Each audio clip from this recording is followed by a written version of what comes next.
Buen día. El día de hoy hablaremos acerca de cómo diseñar una bocatoma para el curso de estructuras hidráulicas, de las cuales somos integrantes Chuchubiguel Pizán, Wilson Joel, Gamarra Salinas Will y mi persona Pajuelo Solice Gorlelis.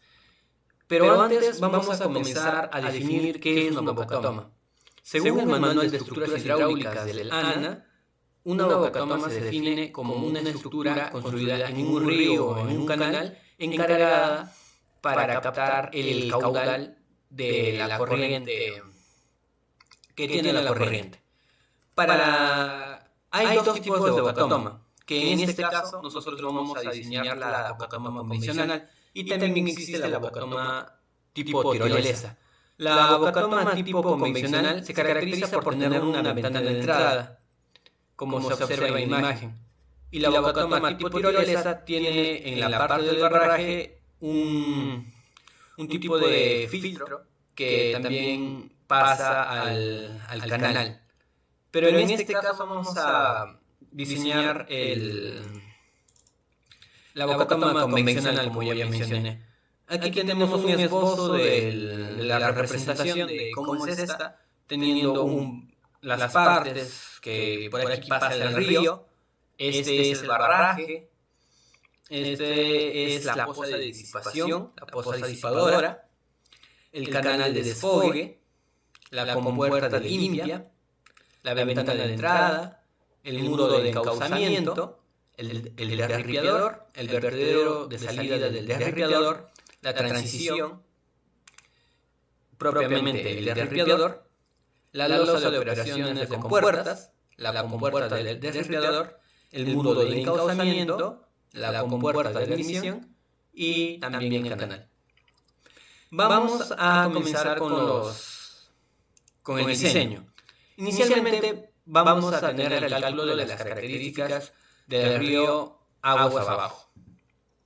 Para esto debemos de considerar ya datos por defecto, datos de entrada, que en este caso nuestro río va a tener un caudal de 20 metros por segundo.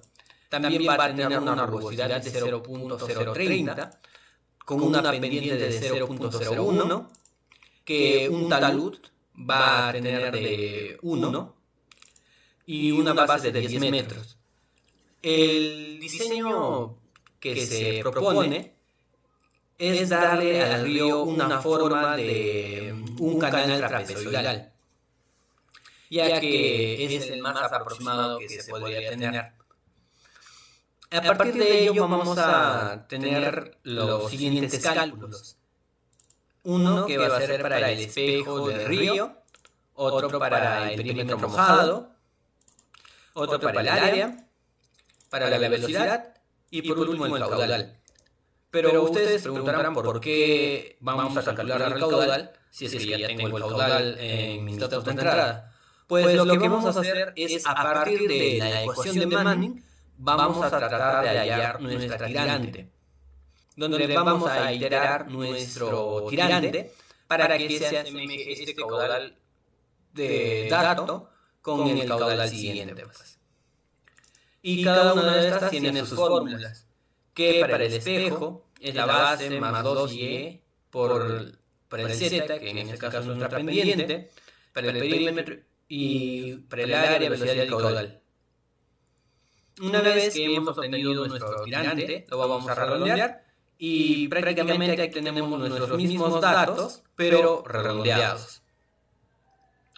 Y también aquí mencionamos la fórmula de la carga, que es la velocidad al cuadrado sobre 2 por la gravedad, considerando que la gravedad es 9.81. Ahora, estos datos nos van a servir para el cálculo para el dimensionamiento de la ventana de captación. Antes de ello, nosotros debemos de saber qué caudal de demanda va a tener nuestra bocatoma, o cuánto se va a necesitar para los regadíos, o etc. Y para ello es donde se hace un estudio previo para luego esto considerarlo como un dato. Así que el caudal de demanda es lo que se pone aquí en esta celda.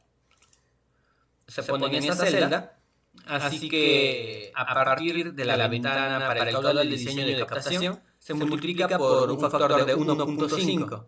Pero ¿por qué se multiplica ese factor? Porque el río, esto es en temporada de estiaje, y el río va a aumentar su caudal en otras temporadas. Y aquí tenemos pues el caudal de diseño en metros cúbicos por segundo. Ahora, respecto al caudal de diseño de la ventana de captación, nos va a dar 2.8, ya que es redondeado nada más. Con este dato vamos a trabajar. Ahora vamos a diseñar el cálculo de la área libre de la reja. La reja que habíamos visto hace un momento, la vamos a diseñar. En esta parte, aquí también hay una representación, donde vamos a calcular el área libre de la reja.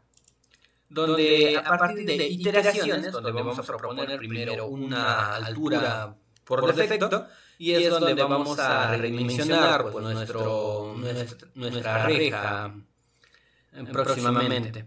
Así que, inicialmente, poniendo una base de 2.5, nos va a dar una altura por defecto, que a partir de ella se va a calcular el área libre.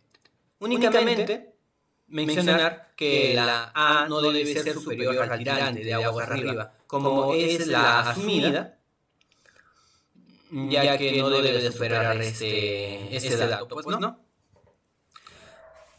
Teniendo el área, vamos a tener con la base y con la altura. Ahora vamos a calcular el número de barrotes, que para esto la base libre va a ser igual a la base, va a ser igual a X, que es el espaciamiento entre barrotes, que normalmente se recomienda tener 20 centímetros en estos espacios, tener 20 centímetros, y N que representa el número de barrotes. Como X es 0.20 metros, ahora vamos a considerar que N, despejando N en esta fórmula, vamos a considerar que N es igual a 11.5. Por ende, vamos a redondear a 1 menor, que nos da a 11. Ahora vamos a recalcular el espaciamiento entre barrotes, que nos da por la fórmula que X va a ser igual a la base 1 más sobre N más 1, que nuestro espaciamiento a partir de ello va a ser 0.21 metros. Y por ende, que como dato inicial nos decía que no debe ser menor a 0.20, pues cumple. Ahora vamos a calcular el área de los barrotes para añadirla a la área inicial que teníamos, sin barrotes. Ahora vamos a hallar la base de los barrotes, que va a ser que la base 2 va a ser considerada como la base total de los barrotes juntos. Va a ser 0.1 por N, que esa es la medida que tiene cada barrote, por el número de barrotes, y nos va a dar que es de 1.10 metros. Acá también una nota que se va a considerar como 10 centímetros el espesor, como ya mencioné. Entonces, vamos a calcular la altura que ya tenemos por defecto, calculada anteriormente, por la base número 2 para tener el área de los barrotes. Y ahora, teniendo la altura y la base de los barrotes, vamos a calcular la base total de la ventana. Como teníamos inicialmente únicamente el ancho libre, ahora le vamos a añadir los barrotes y por ende va a tener un ancho mayor. Que al final vamos a tener una base de 3.60. Y como resultados aquí tenemos una representación que inicialmente hemos considerado nuestra altura de 45 centímetros y vamos a tener una base de 3.60. Aquí tenemos el área que va a tener nuestra ventana de captación. Ahora vamos a comenzar con el cálculo de la cota de la SUT, que para ello vamos a tener una nota. La altura de la ventana debe quedar por debajo de la cota de azud. Para que esto suceda, vamos a considerar 0.10 centímetros por encima de la parte superior de la ventana de captación. Y por ende, si es que tenemos ya esa cota de Y, va a ser Y menos A, que nos va a dar una altura de 30 centímetros. Tenemos una altura de azud de 0.85 a partir de la sumatoria de estos. Y también vamos a considerar una cota de azud, que puede ser bien 0 o bien un dato por defecto, ¿no? Que podría ser 60 en este caso. Y el cálculo de la cota de azud va a ser 60.85. Entonces, de acuerdo al gráfico, vamos a tener nuestras cotas. A partir de aquí, donde nuestra cota A, que va a ser la tirante pues, del río, ya sumada con el barraje, que va a ser de 0.85. La cota B, que va a ser de 60.75. La cota C que es de esta altura, va a ser 60.30, va a ser la altura de la cota, más 30 centímetros. También para la cota D, que es la base, que va a ser en este caso 60 nada más. Y por último la cota E, que se puede considerar el mismo dato que la cota D, o puede ser uno menor abajo, dependiendo al terreno, ¿no? También podemos, entonces, con nuestros datos ya de las cotas, podemos obtener los siguientes datos que tenemos acá. Que el Y1, que va a ser esta altura, va a ser la elevación de la cresta sobre el fondo de aguas arriba, que va a ser 30 centímetros, como vimos aquí. También la carga de agua sobre la cresta del vertedero, a partir de la cresta, hasta la tirante superior, que va a ser de 0.55, que va a ser la diferencia de la cota A menos la cota C. También la diferencia de elevación de la superficie de agua arriba y aguas abajo, que va a ser la pérdida de carga, que estamos considerando 10 centímetros. También la elevación de la cresta, cota C menos cota E. También el HN, que es la elevación del agua bajo el vertedero sobre la cresta de aguas abajo. También la tirante normal del canal, aducto o tirante del derripiador, que va a ser a esta altura, que va a ser HY sub 2 más el HN, que hemos calculado. Y por último, como dato, que tenemos la gravedad, que estos datos nos van a servir para el diseño para el dimensionamiento y diseño del barraje. Hola, mi nombre es Will Gamarra Salinas y continuando con la explicación, ahora ya haremos el dimensionamiento del barraje. Como vemos en esta parte, ya tenemos previos datos que han sido calculados. Por ejemplo, la altura del barraje, la cual resultó de 0.85. Con respecto a la cota del barraje, ahora ya haremos la carga sobre ella con la que viene el caudal. Y también vamos a hallar la altura de carga de velocidad o altura cinética, que es la altura máxima a la que puede llegar la carga de agua. A este nivel, o en referencia a esta línea de energía, que marcaría la máxima elevación.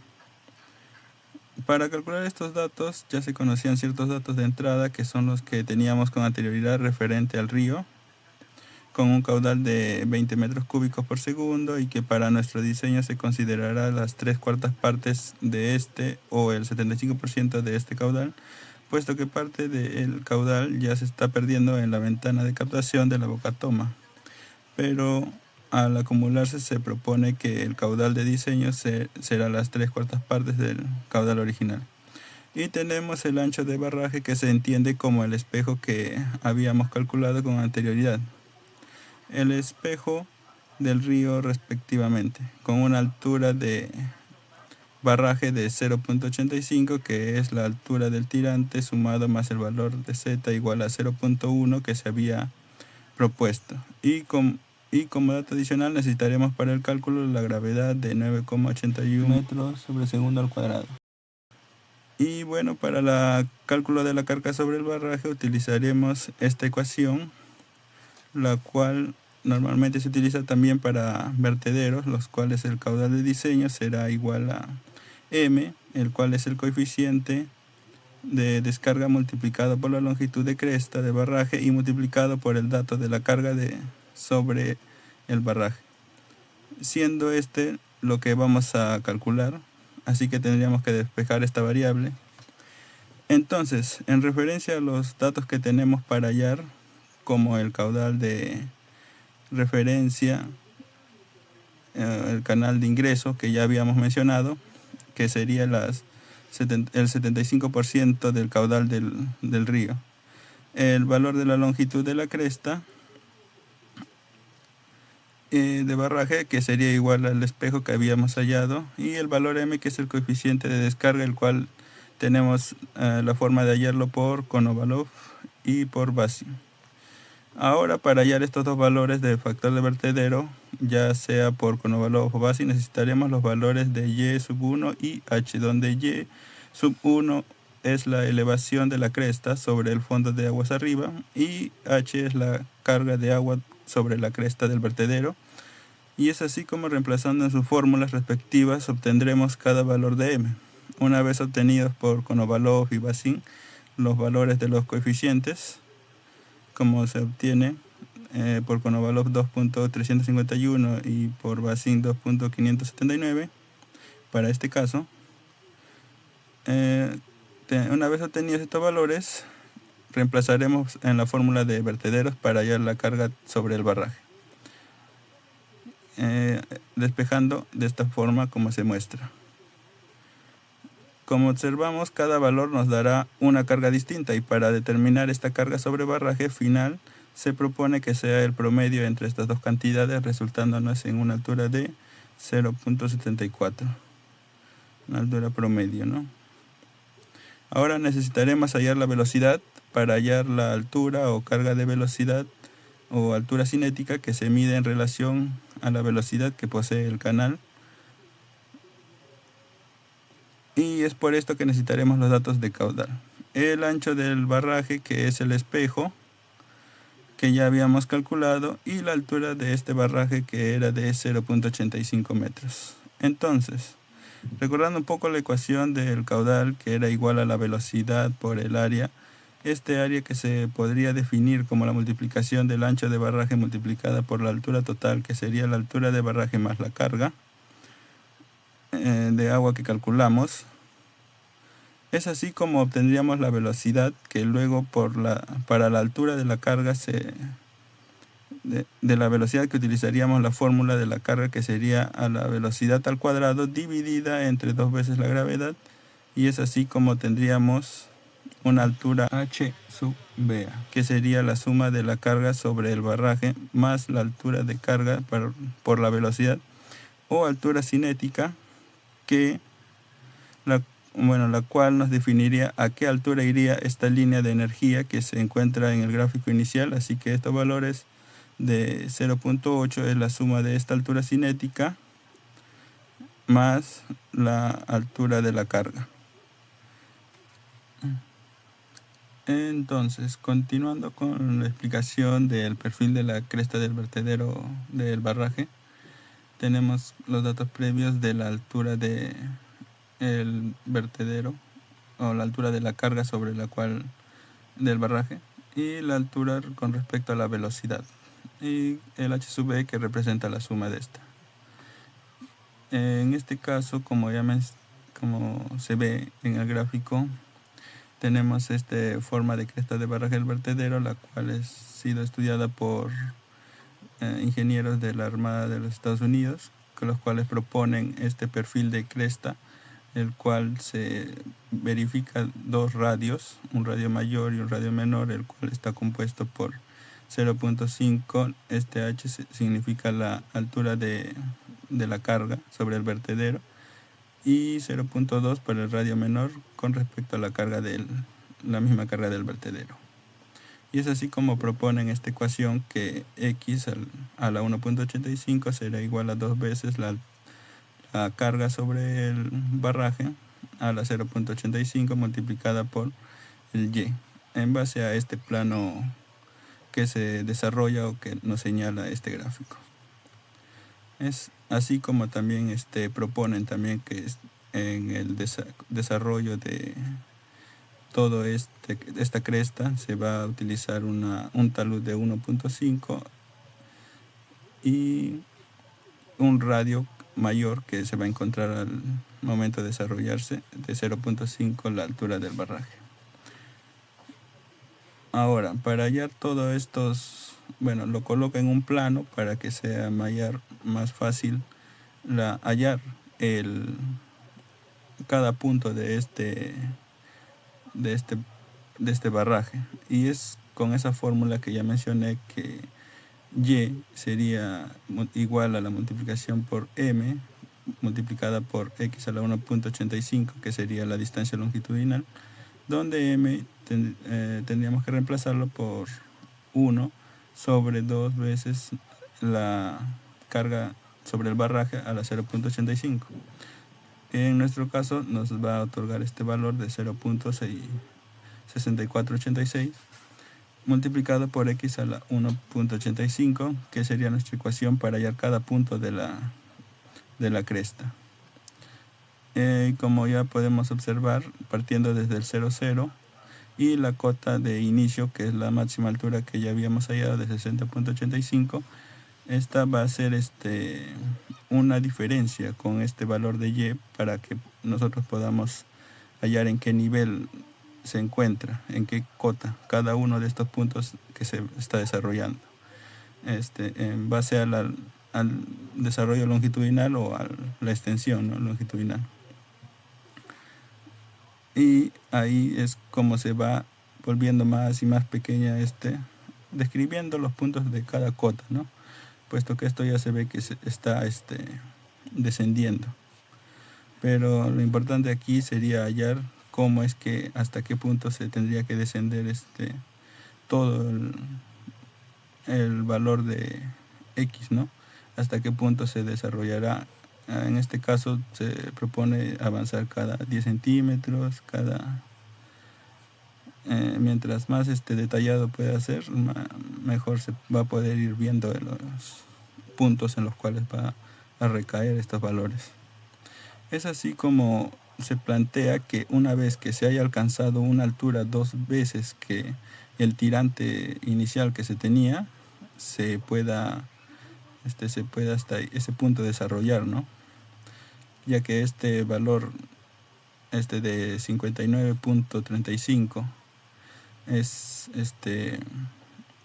se podría decir que entre la diferencia de entre 60.85 menos 59.35 es de 1,50 m, que resulta el doble de nuestro tirante, que era de 0.75 y aproximadamente, ¿no?, 0.748 en referencia a ese tirante, por lo que se prevé que no tiene que tener una caída tan alta el agua para que no se vuelva muy turbulenta y pueda generar un mejor uso, ¿no?, un mejor manejo del agua que desciende. Ahora, para la entrada a la cresta del barraje, esta parte inicial, ¿no?, ya hemos visto la parte con la cual ya se va desarrollando para justamente la poza, pero en la parte inicial, como ya habíamos mencionado, tenía dos radios, un radio mayor y un radio menor, en el cual estaba en la relación de 0.2 multiplicado por la cresta, o por la carga sobre la cresta, y de 0.45 multiplicado por la carga de la cresta para el radio mayor. Y en base a relación trigonométrica obtendremos el valor de estos puntos, ¿no?, estas longitudes que están del radio mayor hacia el plano y hacia y la longitud 1, que también sería todo este ancho del barraje que se pondría, o el azud, ¿no?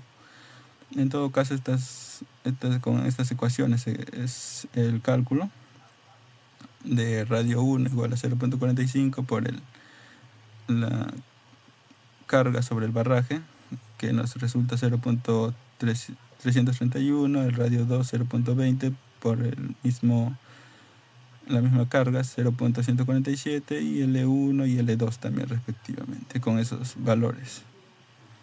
Donde nos tenemos que recordar, ¿no?, que HD es la carga neta sobre la cresta del vertedero. En este caso vamos a tener que desarrollar para cada uno de estos radios, ¿no?, su desarrollo longitudinal y las cotas en las que se va a encontrar.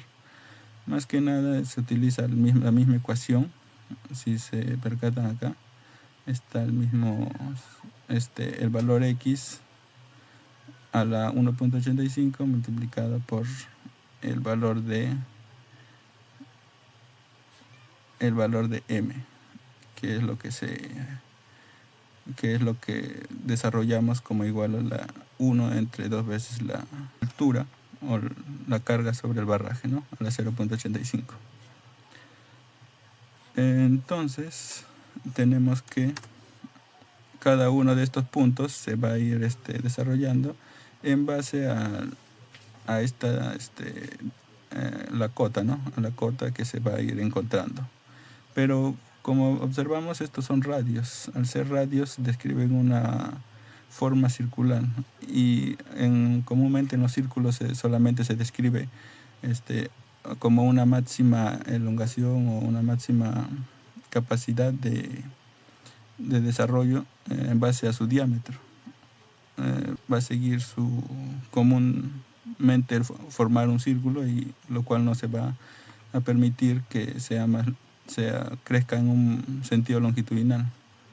Así que primero se tiene que calcular en base a la primera cota una diferencia con el segundo punto que se tiene, y esa diferencia, por ejemplo, en este caso nos sale 0.09, y así se va a ir calculando cada diferencia hasta el punto de encontrar un valor aproximadamente al inicial, como se observa acá, ¿no? De 0.9 crece a 0.024, 37, 49, y así hasta 0.1 y 0.11, que es el mayor valor que se encuentra, ¿no?, que es la diferencia 60.32 y 60.20, y observamos cómo va bajando o disminuyendo este valor, y hasta encontrar un valor aproximado, ¿no?, de 0.09 hasta 0.05, donde ya se encontraría como aproximadamente un diámetro, algo parecido, ¿no?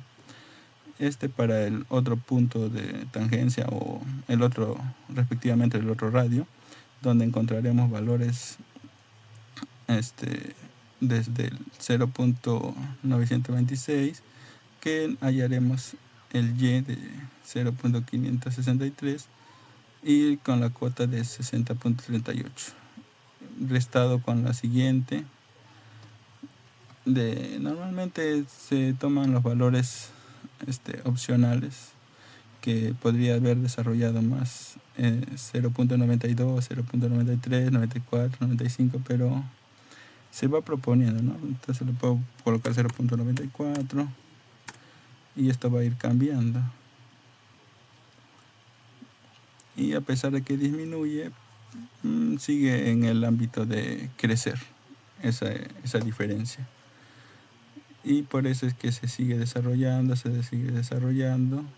hasta llegar a un nivel máximo de 0.126, 165, y abruptamente ya se una diferencia de 0.029, que es bien próximo a este valor de 0.016, el cual obtuvimos inicialmente. Y si se pudiera también 1.6 para comprobar en todo caso que va a ser igual, en este caso va a ser mucho mayor.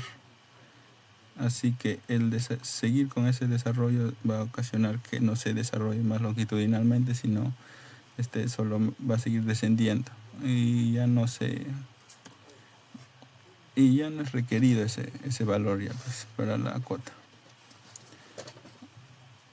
Además de eso, para poder calcular con mejor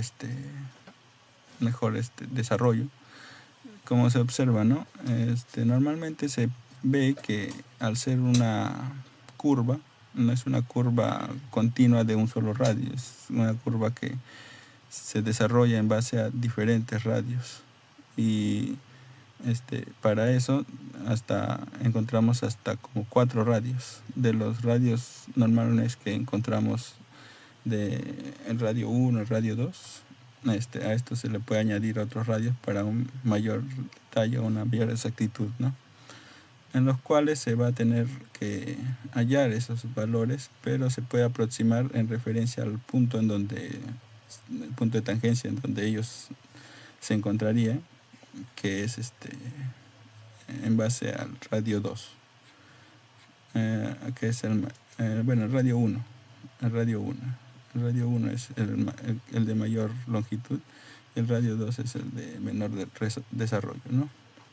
Y cada uno de estos radios se pueden relacionar en base a funciones trigonométricas que se pueden encontrar, no se pueden proponer en base a estas fórmulas, por ejemplo, que el tirante la altura YZ, que sería la altura desde el radio 1 el radio 2 hasta la máxima altura de la cresta, que sería, ¿no?, de 0.126 multiplicado por la altura de la cresta, la altura del barraje.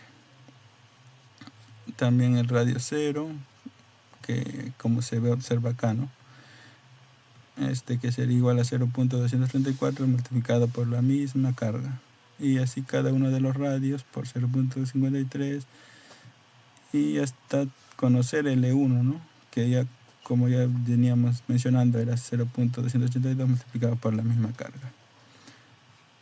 Y sin más que añadir, le doy pase a mi compañero para que hable sobre la posa de disipación de energía.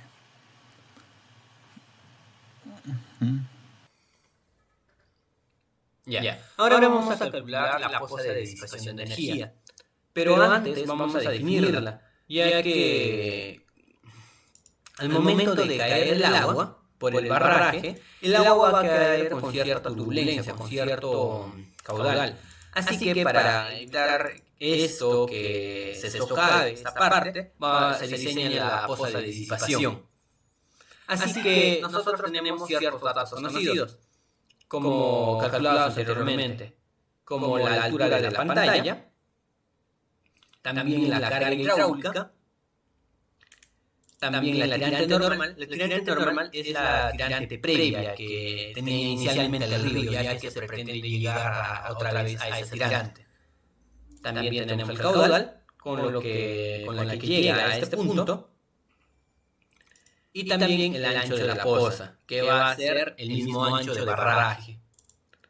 Así que también tenemos datos desconocidos, como el tirante de la poza, que va a ser considerado como Y1, también la tirante conjugada, que va a ser el Y2, la profundidad de la poza, y también la longitud de la poza. La longitud.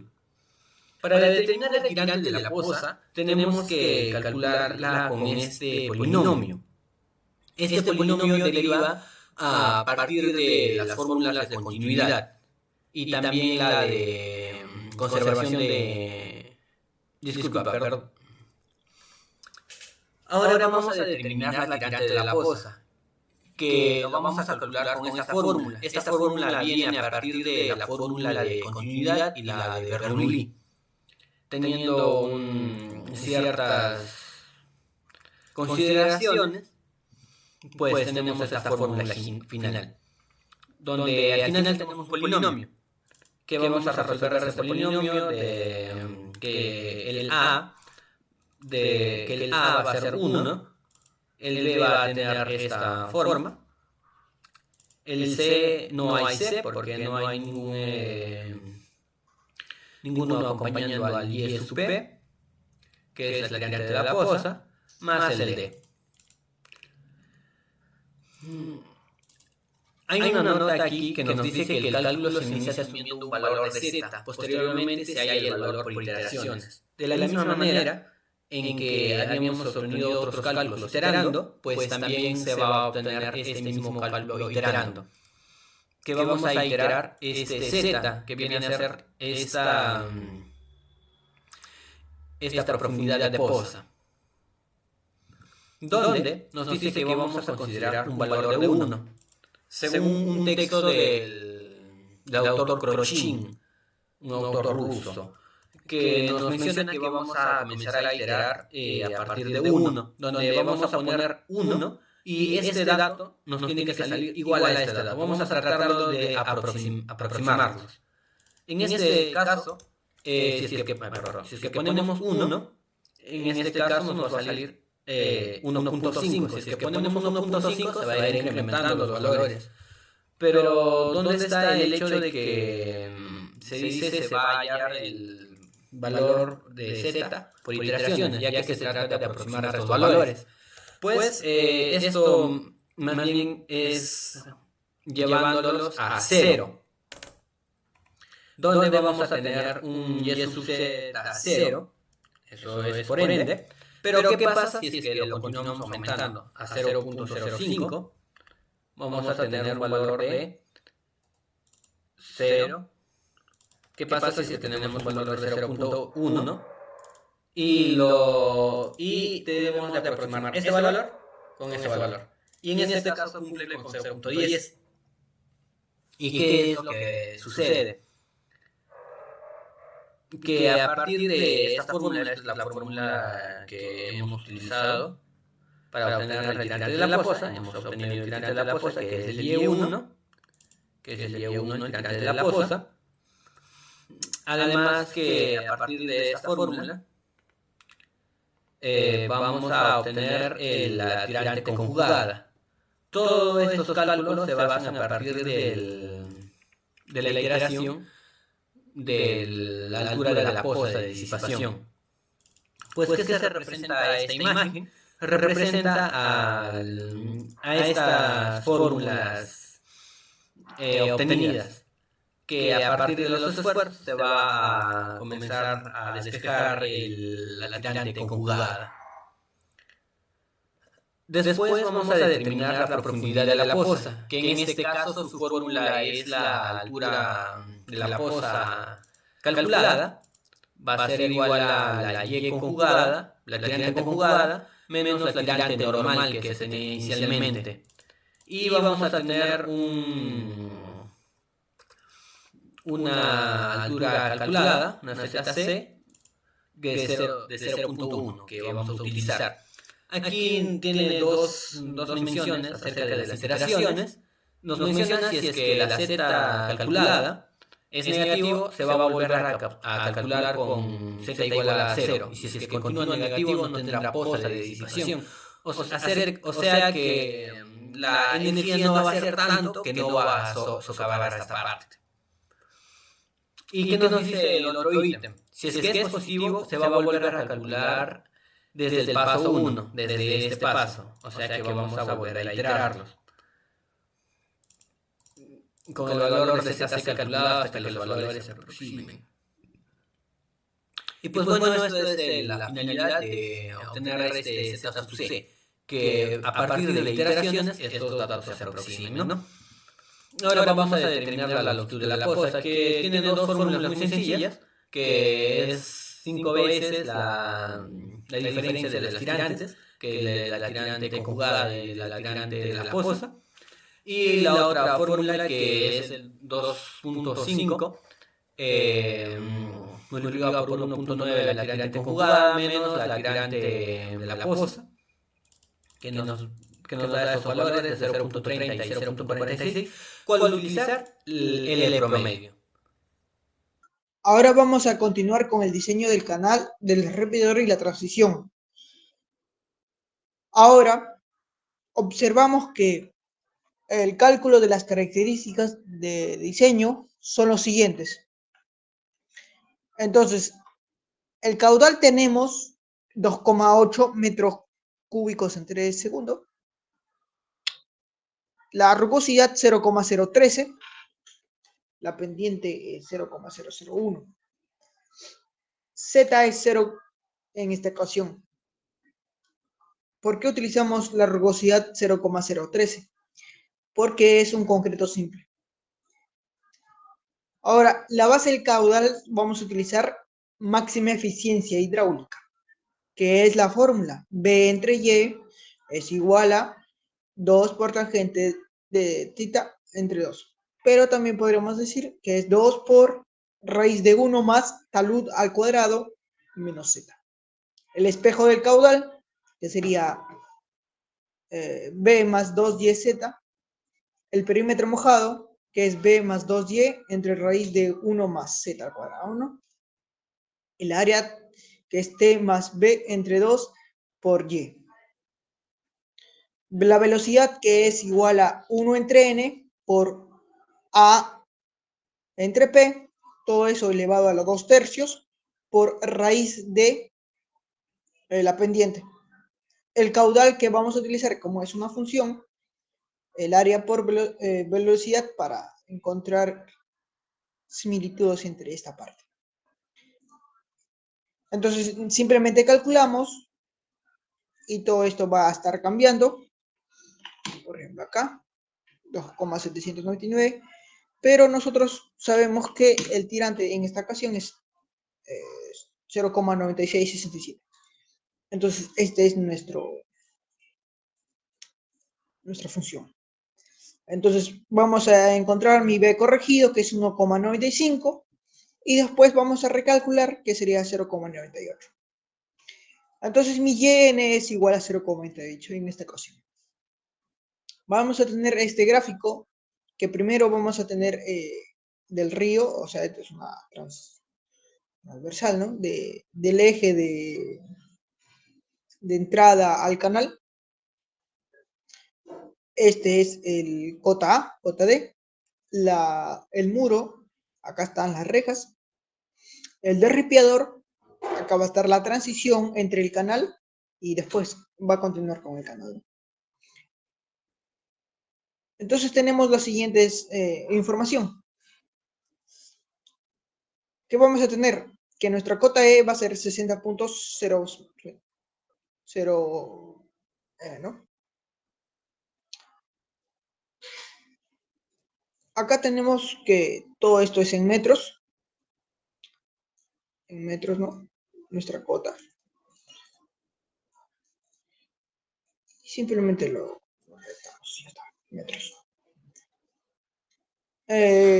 Acá observamos que nuestro tirante es 0,98. Y acá observamos que nuestro tirante de derripiador es 0,75, ¿no? Nuestra altura. Entonces, tenemos que cobar más abajo. ¿Para qué? Para que no rebalse después, o sea, no regrese, para que tenga suficiente potencia y siga avanzando. Y ese desnivel 0,10. Ya. Ahora, esta cota F se va a mantener con respecto a la cota E, es decir, 0,3. Igualmente acá, estas cotas C y cota F van a hacer lo mismo. Entonces se va a mantener el Y2 en esta parte. Al ingresar el agua, va a haber una diferencia entonces, que es 0,35. Toda esta altura, como habíamos dicho, es 0,98, que es la tirante. Entonces tenemos la gravedad, que es 9,81, el caudal es 2,80. Tenemos el tirante y caudal. Ahora vamos a proseguir a calcular el coeficiente de Bazin. El coeficiente de Bazin se calcula de la siguiente manera. 1,794 más 0,013 entre la diferencia hidráulica de esto, ¿no? Que es la suma de estos dos, que es 0,45, que es ZC más HNC, por 1 más 0,55 por ZC más HNC más HNC entre ZC más HNC más la tirante. Esto es la diferencia entre cotas, ¿no? Nos sale 2,044. Las condiciones que deben cumplir de sumersión es las siguientes. HC, que sería 0,98, debe ser mayor como HC, la tirante del caudal, a acá, ¿no? Al muro, 0,63. Entonces, sí cumple. ZC también, entre 3, es la relación de ZC y E3 debe ser menor a 0,7 y observamos que sí cumple. S, que es el factor de sumersión, que nos va a ayudar a calcular el ancho de vertedero. Es el siguiente, 1.05 por 1 más 0,2 por HNC entre Y3 por ZC entre ZC más HNC. Esa es la carga, ¿no? Y obtenemos este resultado, 0,57. El ancho del vertedero, en este caso, es 8.03. ¿Cómo se calcula eso? Pues caudal por el coeficiente de Bazin, el coeficiente de sumersión, estos dos, por la base, por la carga hidráulica. 3 medios. Simplemente despejamos B y todo al otro lado y obtenemos esta fracción, esta ecuación. Entonces nuestra base de diseño es que sería 8.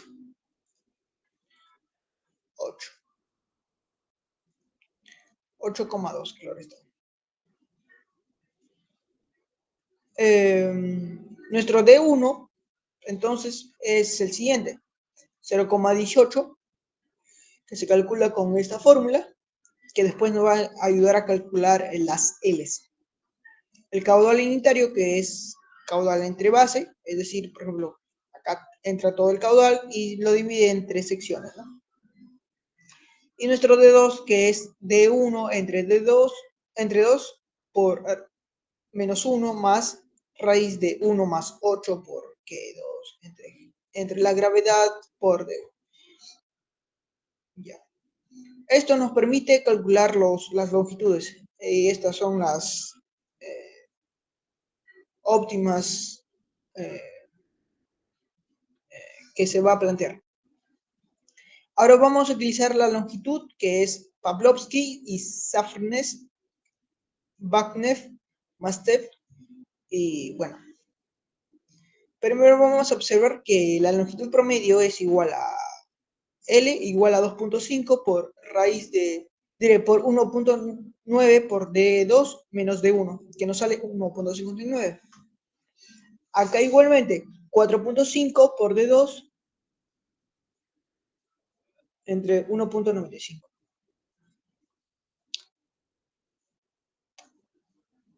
Acá la longitud mínima es 5 por D2 entre menos D1, sale 1.24. Y la longitud promedio es L máximo entre L mínimo, ¿no? Y observamos que nos sale iguales. Entonces vamos a elegir la longitud promedio. Es decir, que esta parte debe ser igual a esta. Si no, habría complicaciones. Bueno. Entonces nuestro diseño será así. Nuestro diseño, ¿no? Esta parte sería un poco abajo. Entonces nosotros tenemos esto, que es 0,3 por 0,3, de 1 0,18, y tenemos esto en nuestro coeficiente.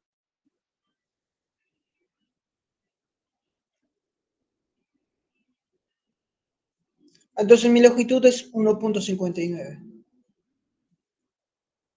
Y el cálculo de transición es LT igual a T1 en menos T2 por 0.5 por tangente de 12,5, pero también puede ser LT igual a T1 menos T2 por 0,5 por tangente de 22,5, ¿no?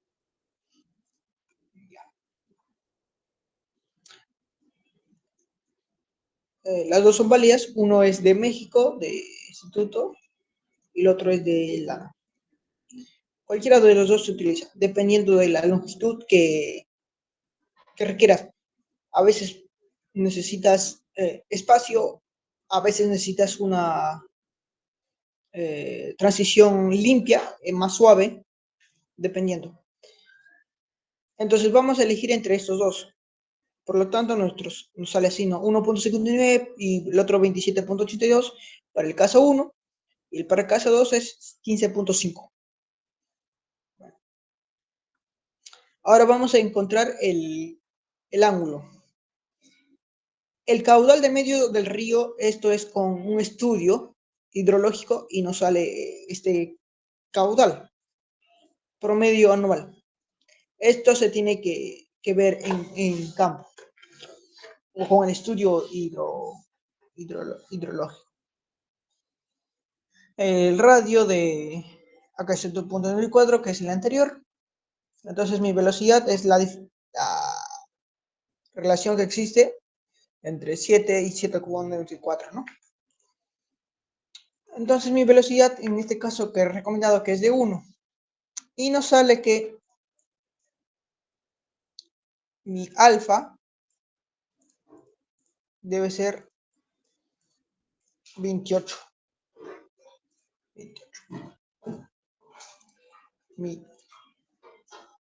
Entonces, todo eso se completó con... Todo eso es el proceso de elaboración de la boca toma del río. Acá observamos la estructura ¿no? Esto es el río, esto es el azud que habíamos calculado, esto es la sección de entrada, el desripiador, la transición y el nuevo canal. Acá observamos con las